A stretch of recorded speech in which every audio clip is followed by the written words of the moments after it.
ప్రియులరా, రాత్రికాల ప్రార్థనకు మిమ్మలను ప్రేమపూర్వకంగా ఆహ్వానిస్తున్నాను. కృప కలిగిన తండ్రి దినమంతా కాచి కాపాడి భద్రపరిచి క్షేమకరంగా నడిపించిన రీతిని బట్టి ఈ యొక్క 25వ తేదీ అక్టోబర్ మాసం 2025 సంవత్సరం శనివారం దినాన్ని బట్టి దేవునికి కృతజ్ఞతాస్తుతులు చెల్లిందాం.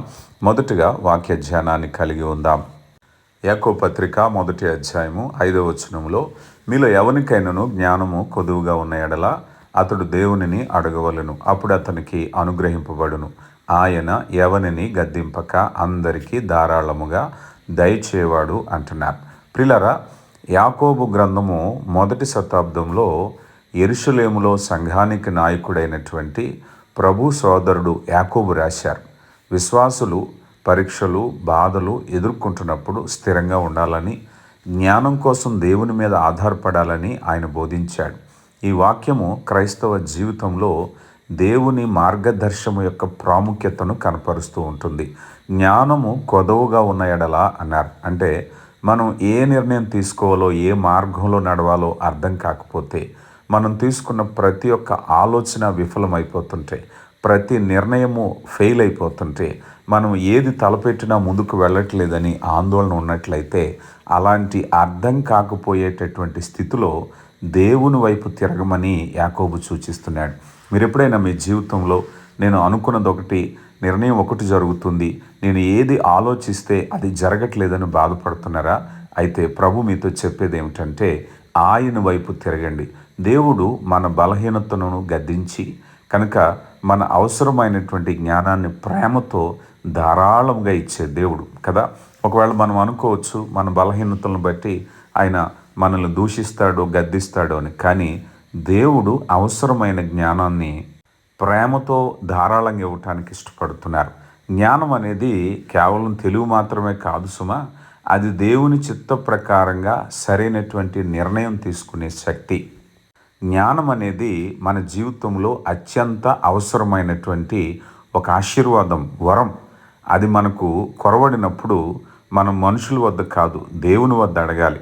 మనకు జ్ఞానం లేదు, సరైన నిర్ణయం తీసుకోలేకపోతున్నాం. చాలామంది ఉద్యోగము, వ్యాపారము, వివాహము, అలాగే ఆస్తిపాస్తుల విషయాలు సరైన నిర్ణయం తీసుకోక నష్టపోవటం, కోల్పోవటం మనం చూస్తూ ఉన్నాం. అలాంటప్పుడు మన జ్ఞానం కోసం సలహా ఎవరిని అడుగుతాం? అనుభవజ్ఞుల, మనుషుల, పెద్దవారా అంటే మొదటిగా దేవుని యొద్ద అడగాలని యాకోబు గారు తెలియపరుస్తున్నారు. ఆయన మన మనసు నింపి మన పాదాలను సరైన దారిలో నడిపించే దేవుడు. మన విశ్వాసం తడబడకుండా ధైర్యంగా దేవుని మీద నమ్మి అడిగితే ఆయన మనకు కావలసిన జ్ఞానాన్ని ఇచ్చే దేవుడు. మన నిర్ణయాలు, మన మాటలు, మన పనులు దేవుని జ్ఞానంతో నిండి ఉండాలి. దేవుడు దయగలిగిన వాడు. ఆయన మన తప్పులను వెతికే దేవుడు కాదు, కానీ మనకు సహాయం చేసే దేవుడు, మన తప్పులను సరిచేయాలనుకునేటువంటి దేవుడు. అందువలన మనం ప్రార్థనలో, ప్రభువా నా మనసును నీ జ్ఞానంతో నింపు, నీ మార్గాలు నేర్పించు అని ఎప్పుడైతే మనం ప్రార్థన చేస్తున్నామో దేవుడు ధారాళముగా జ్ఞానాన్ని ప్రేమతో ఇచ్చే దేవుడు. సామెతల గ్రంథము 2వ అధ్యాయము 6వ వచనంలో, యెహోవా జ్ఞానమిచ్చేవాడు, తెలివియు వివేచనయు ఆయన నోట నుండి వచ్చును అన్నారు. కనుక ప్రియులరా, మనుషులు ఇచ్చేది కాదు, యెహోవాయే జ్ఞానమిచ్చునని వాక్యం చెప్తుంది. మత్తయి సువార్త 7వ అధ్యాయం 7వ వచనంలో, అడుగుడి మీకు ఇయ్యబడును అని చెప్పబడుతుంది. మనం చాలా వరకు భౌతిక అవసరాలు అడుగుతూ ఉంటాం, మన అక్కర్లు అడుగుతూ ఉంటాం, కానీ జ్ఞానాన్ని అడగమన్నారు కదా అని అడగవలసిన విషయాలను కూడా గుర్తుపెట్టుకోవాలి. రాజులు 1వ గ్రంథం 3వ అధ్యాయం 9వ వచనంలో సొలొమోను దేవుని జ్ఞానాన్ని అడుగుతున్నప్పుడు జ్ఞానాన్ని కొరకు చేసిన విజ్ఞాపన మనకు తెలుసు కదా. ఇంత గొప్పదైన నీ జనము న్యాయము తీర్పచగలవాడు ఎవరు? కాబట్టి నేను మంచి చెడ్డలు వివేచను నీ జనులకు న్యాయం తీర్చున్నట్లు నీ దాసుడైన నాకు వివేకము గల హృదయము దయచేయము అన్నారు. ప్రియులారా, ఆ తర్వాత దేవుడు 12వ వచనంలో, నీవు ఇలాగూ అడిగినందున ఏ మనవి ఆలకించున్నాను, బుద్ధి వివేకము గల హృదయము నీకు ఇచ్చుచున్నాను, పూర్వీకులలో నీ వంటి వాడు ఒకడును లేడు. సొలొమోను దేవుని జ్ఞానాన్ని అడిగారు, అది ఇచ్చారు. కనుక ప్రియులరా, జ్ఞానాన్ని అడిగే విజ్ఞాపన ఎప్పుడైనా చేసావా? మనం ఒకవేళ ఏదైనా ఒక ఆశీర్వాదాన్ని పొందుకున్నా దాన్ని జ్ఞానం కలిగి నిర్వర్తించకపోతే అది కోల్పోతాం కదా. అందుకని నీకు కలిగిన ఏదైనా అది నిర్వర్తించటానికి, అది కాపాడుకోవటానికి జ్ఞానం అవసరం.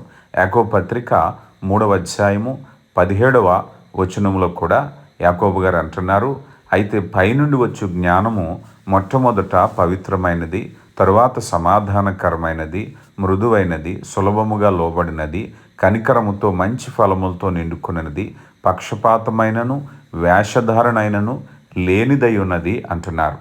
కనుక నీ యొక్క జీవితంలో నిర్ణయాలలో మనం ఎంత తెలివైన వాళ్ళు, ఎంత అనుభవజ్ఞులైనప్పటికీ కూడా దేవుని సహాయాన్ని అడగటము ఉత్తమమైన విషయం. దేవుడు మిమ్మల్ని దీవించి అతి జ్ఞానంతో నింపునుగాక. ప్రిలరా, ఈరోజు మరి గృహదర్శన కార్యక్రమంలో భాగంగా అమలాపురం దగ్గర వలవెల్లిపల్లి గ్రామము, అలాగే నర్సాపురం దగ్గర వారతిప్ప పిట్టవారిపేట గృహదర్శన కార్యక్రమంలో పయనించటం జరిగింది. దేవుడు మిమ్మల్ని దీవించునుగాక. ప్రార్థించుకుందాం. కృప కలిగిన దేవ, ప్రేమ నమ్మకం కలిగిన మా కన్న తండ్రి, మహోన్నతుడా, మీ ఉన్నతమైన కృపకు పాత్రలుగా ఎంచి మమ్మల్ని నడిపిస్తున్న దేవ, ఈ యొక్క 25వ తేదీ అక్టోబర్ మాసం 2025వ సంవత్సరం శనివారం దినాన్ని బట్టి మహిమ చెల్లిస్తున్నాం. ప్రేమ కలిగిన దేవ, మేమేమైతే ఉన్నాం అది కేవలం మీ కృప మాత్రమే. జీవాధిపతి, మీ కృపను బట్టి మమ్మల్ని నడిపిస్తున్నారు. అయా ఇదిగో నాయన, దినమంతా మీ కాపుదలు అనుగ్రహించారు. ఆ పనిపాట్లు రాకపోకలు సమస్తంలోనూ మీ సన్నిధిని క్షేమాన్ని దయచేశారు. అయా బిడ్డలకు దినమంతా కష్టపడిన బిడ్డలు, అలిసిపోయిన బిడ్డలకు ఉపశమనాన్ని దయచేయండి, నెమ్మదిని దయచేయండి. ప్రేమ కలిగిన దేవా, కృప చేత నింపండి, అలసట తొలగించండి, పీడకలలు అయా నిద్రలేమి దూరపరిచి చక్కని విశ్రాంతిని దయచేయండి. దినమంతట్లో నాయన తలంపు వలన, క్రియ వలన, మాట వలన మీకు విరోధంగా పాపము అపరాధము చేసినట్లయితే మన్నించండి, సరిదిద్దండి. అయ్యా ఇదిగో నాయన, రక్షణ నిర్లక్ష్యం చేస్తున్న హృదయాలను కదిలించండి. అయా ప్రార్థనలోకి వేస్తున్న బిడ్డలు, ఏ బిడ్డ జీవితంలో యొక్క అవసరత్వం జరిగిన దేవా సమృద్ధిని దయచేయండి. విచారము, దుఃఖము, ఒంటరితనాన్ని జయించటానికి మీ సహాయం అనుగ్రహించమని వేడుకుంటున్నాం. అనుగ్రహిస్తున్న సమయాన్ని కేవలం మా సొంత ఆలోచనల కొరకు మాత్రమే కాకుండా మీ చిత్తాన్ని జరిగించేవారుగా ఉండడానికి కృప దయచేయండి. అయా మరి సమయంలో అనారోగ్యము, బలహీనతతో ఉన్న వారిని దర్శించండి. ఆసుపత్రి పాలైన వారికి విడుదల దయచేయండి. అయా ఇదిగో నాయన, గాయపడిన గాయాలను కట్టండి నా తండ్రి. మానసికంగా కృంగిపోతున్న వారిని లేవనెత్తండి. వ్యసనాలు, జోదము, చీకటి తలంపులో ఉన్న వారికి విడుదల దయచేయమని వేడుకుంటున్నాం. ప్రేమ కలిగిన దేవా, మీ కృప చేత నింపండి. అటువలే నాయన మరి సమయంలో కుటుంబ క్షేమం కొరకు ప్రార్థిస్తున్నాం. మా కుటుంబాలు దీవించబడాలి, మా కుటుంబాలు రక్షణ పొందాలి, మా కుటుంబాలు అభివృద్ధి చెందాలి, మా కుటుంబాలు మిమ్మల్ని కలిగి ఉండాలి నాయన. ఆర్థిక సమస్యలు, అప్పుల భారం, రుణభారం తొలగించండి అయ్యా. అనైక్యతను నాయన, విభేదాలు తొలగించండి. మా బిడ్డల చదువులు, ఉద్యోగ, వివాహ ప్రయత్నాల్లో మీరు ఉండండి. యవన బిడ్డలకు సత్ప్రవర్తన దయచేయండి. కుటుంబాలు స్థిరంగా, సంతోషంగా మీ అందు ఆనందించటానికి కృప దయచేయండి. అలాగే నాయన, దూరదేశాలు, దూర ప్రాంతాల్లో పనిచేస్తున్న బిడ్డల కొరకు ప్రార్థిస్తున్నాం. ప్రేమ కలిగిన దేవ, మీ కృప చేత నింపండి. బిడ్డలు నాయన, ఏ దేశంలో, ఏ ప్రాంతంలో ఉన్న నాయన రక్షణ పొందిన వారిగా, మీ చిత్తాన్ని జరిగించిన వారిగా ఉండడానికి కృప దయచేయండి. అయ్యా ప్రతి ఒక్క బిడ్డను దర్శించి మీ కృపలో బలపరచండి నా తండ్రి. అయ్యా ఇదిగో వారి ప్రయాణాలను దీవించండి, వారి చేతి కష్టాన్ని దీవించండి నాయన. మీ కృపచో బలపరచండి. మా దేశము, రాష్ట్రము అయ్యా ఇదిగో నాయన, మా కుటుంబాలు, సంఘాల చుట్టూ మీ కాపుదలు అనుగ్రహించమని వేడుకుంటున్నాం. అయ్యా ఇదిగో నాయన, మరి బిడ్డల యొక్క జీవనోపాధిని దీవించండి, వారి ప్రయత్నాలను సఫలపరచండి. వారి కుటుంబాలు మేలుతో నింపి సమస్త మహిమ, ఘనత, ప్రభావాలు మీరే పొందుకోమని క్రీస్తు నామములో అడిగి వేడుకుంటున్నాం తండ్రి. ఆమెన్.